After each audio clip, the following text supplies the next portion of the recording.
5 दिन की छुट्टियां बिताकर जब ससुराल पहुंची तो पति घर के सामने स्वागत में खड़े थे। अंदर प्रवेश किया तो छोटे से गैराज में चमचमाती गाड़ी खड़ी थी, स्विफ्ट डिजायर। मैंने आंखों ही आंखों से पति से प्रश्न किया तो उन्होंने गाड़ी की चाबियां थमाकर कहा, कल से तुम इस गाड़ी में कॉलेज जाओगी प्रोफेसर साहिबा। Oh my God! खुशी इतनी थी कि मुंह से और कुछ निकला ही नहीं। बस जोश और भावनावेश में मैंने तहसीलदार साहब को एक जोरदार झप्पी दे दी और अमर बेल की तरह उससे लिपट गई। उनका गिफ्ट देने का तरीका भी अजीब हुआ करता है। सब कुछ चुपचाप और अचानक। खुद के पास पुरानी इंडिगो है और मेरे लिए और भी महंगी खरीद लाए। 6 साल की शादीशुदा जिंदगी में इस आदमी ने न जाने कितने गिफ्ट किए। गिनती करती हूँ तो थक जाती हूँ। ईमानदार है, रिश्वत नहीं लेते, मगर खर्चीले इतने हैं कि उधार के पैसे लाकर गिफ्ट खरीद लाते हैं। लंबी सी झप्पी के बाद में अलग हुई तो गाड़ी का निरीक्षण करने लगी। मेरा पसंदीदा कलर था, बहुत सुंदर थी। फिर नजर उस जगह गई जहां मेरी स्कूटी खड़ी रहती थी। हठात वो जगह तो खाली थी। स्कूटी कहाँ है? मैंने चिल्लाकर पूछा। बेच दी मैंने। क्या करना अब उस जुगाड़ का? पार्किंग में इतनी जगह भी नहीं है। मुझसे बिना पूछे बेच दी तुमने? एक उस स्कूटी ही तो थी, पुरानी सी। गुस्सा क्यों होती हो? उसने भावहीन स्वर में कहा तो मैं चिल्ला पड़ी। स्कूटी नहीं थी वो, मेरी जिंदगी थी। मेरी धड़कनें बसती थी उसमें। मेरे पापा की इकलौती निशानी थी मेरे पास। मैं तुम्हारे तोहफे का सम्मान करती हूँ, मगर उस स्कूटी के बिना मैं नहीं रह सकती। मुझे नहीं चाहिए तुम्हारी गाड़ी। तुमने मेरी सबसे प्यारी चीज बेच दी, वो भी मुझसे बिना पूछे।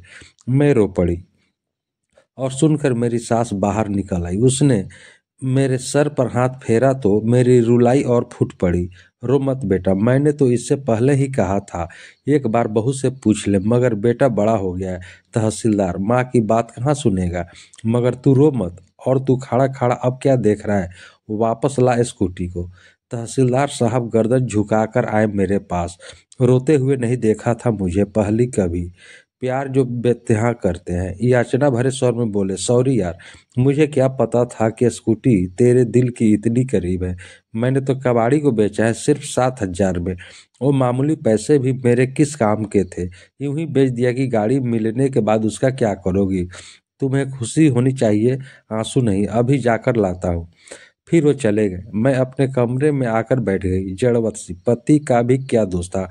हाँ, 1-2 बार उन्होंने कहा था कि ऐसे बेचकर नहीं ले ले। मैंने भी हंसकर कह दिया था कि नहीं नहीं, यही ठीक है। लेकिन अचानक स्कूटी न देखकर मैं बहुत ज्यादा भावुक हो गई थी। होती भी कैसे नहीं। वो स्कूटी नहीं, औकात थी मेरे पापा की। जब मैं कॉलेज में थी तब मेरे साथ में पढ़ने वाली एक लड़की नई स्कूटी लेकर कॉलेज आई थी। सभी सहेलियां उसे बधाई दे रही थी। तब मैंने उससे पूछ लिया कितने की है। उसने तपाक से जो उत्तर दिया, उसने मेरी जान ही निकाल दी थी। कितने की भी हो, तेरी और तेरे पापा की औलाद से बाहर की है। अचानक पैरों में जान नहीं रही थी। सब लड़कियां वहां से चली गई थी, मगर मैं वहीं बैठी रह गई। किसी ने मेरे हृदय का दर्द नहीं देखा था। मुझे कभी एहसास ही नहीं हुआ था कि वे सब मुझसे अलग गरीब समझती थी। मगर उस दिन लगा कि मैं उनसे ही हूँ नहीं हूँ। घर आई तभी अपनी उदासी छिपा नहीं पाई। माँ से लिपट कर रो पड़ी थी। माँ को बताया तो माँ ने बस इतना ही कहा, छिछोरी लड़कियों पर ज्यादा ध्यान मत दे, पढ़ाई पर ध्यान दे। रात को पापा घर आए तब उनसे भी मैंने पूछ लिया, पापा हम गरीब हैं क्या? तब पापा ने सर पे हाथ फिराते हुए कहा था, हम गरीब नहीं है बिटिया, बस जरा सा हमारा वक्त गरीब चल रहा है। फिर अगले दिन भी मैं कॉलेज नहीं गई। न जाने क्यों दिल नहीं लग रहा था। शाम को पापा जल्दी ही घर आ गए थे और जो लाए थे वो उतनी बड़ी खुशी थी कि मेरे लिए कि शब्दों में बयान नहीं कर सकती। एक प्यारी सी स्कूटी, तितली सी, सोन चिड़िया सी नहीं, एक सफेद परी सी थी वो। मेरे सपनों की उड़ान, मेरी जान थी वो। सच कहूँ तो उस रात मुझे नींद नहीं आई थी। मैंने पापा को कितनी बार थैंक यू बोला याद नहीं है। स्कूटी कहाँ से आई, पैसे कहाँ से आए थे, वो भी नहीं सोच सकी ज्यादा खुशी में। फिर 2 दिन मेरा प्रशिक्षण चला। साइकिल चलानी तो आती थी, स्कूटी भी चलानी सीख गई। 5 दिन बाद कॉलेज पहुंची, अपने पापा की औकात के साथ, एक राजकुमारी की तरह, जैसे अभी स्वर्ण जड़ित रथ से उतरी हो। सच पूछो तो मेरी जिंदगी में वो दिन खुशी का सबसे बड़ा दिन था। मेरे पापा मुझे कितना चाहते हैं सबको पता चल गया। मगर कुछ दिनों बाद एक सहेली ने बताया कि वो पापा की साइकिल रिक्शा पर बैठी थी। तब मैंने कहा, नहीं यार, तुम किसी और के साइकिल रिक्शा पर बैठी हो, मेरे पापा का अपना टेम्पो है। मगर अंदर ही अंदर मेरा दिमाग झंझना उठा था।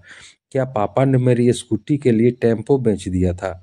और 6 महीने से ऊपर हो गए, मुझे पता भी नहीं लगने दिया। शाम को पापा घर आए तो मैंने उन्हें गौर से देखा। आज इतने दिनों बाद फुर्सत से देखा तो जान पाई कि दुबले पतले हो गए हैं, वरना ध्यान से देखने का वक्त ही नहीं मिलता था। रात को आते थे और सुबह अंधेरे ही चले जाते थे। टेम्पो भी दूर किसी दोस्त के घर खड़ा करके आते थे। कैसे पता चलता बेच दिया है? मैं दौड़कर उनसे लिपट गई। पापा, आपने ऐसा क्यों किया? बस इतना ही मुख से निकला था। रोना जो आ गया था।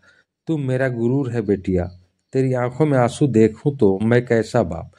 चिंता ना कर, बेचा नहीं है, गिरवी रखा था, इसी महीने छुड़ा लूंगा। आप दुनिया के बेस्ट पापा हो, बेस्ट से भी बेस्ट। इसे सिद्ध करना जरूरी कहाँ था? मैंने स्कूटी मांगी कब थी? क्यों किया आपने ऐसा? 6 महीने से पैरों से सवारियां ढोई आपने। ओ पापा, आपने कितनी तकलीफ झेली मेरे लिए। मैं पागल कुछ समझ ही नहीं पाई और मैं दहाड़े मारकर रोने लगी। फिर हम सब रोने लगे, मेरे दोनों छोटे भाई, मेरी मम्मी भी। पता नहीं कब तक रोते रहे। वो स्कूटी नहीं थी मेरे लिए, मेरे पापा के खून से सिंचा हुआ उड़न खटोला था मेरा, और उसे किसी कबाड़ी को बेच दिया। दुख तो होगा ही। अचानक मेरी तंद्रा टूटी, एक जानी पहचानी सी आवाज कानों में पड़ी, फट फट फट। मेरा उड़न खटोला मेरे पति देव यानी तहसीलदार साहब चलाकर ला रहे थे, और चलाते हुए एकदम बुद्धू लग रहे थे, मगर प्यारे से बुद्धू।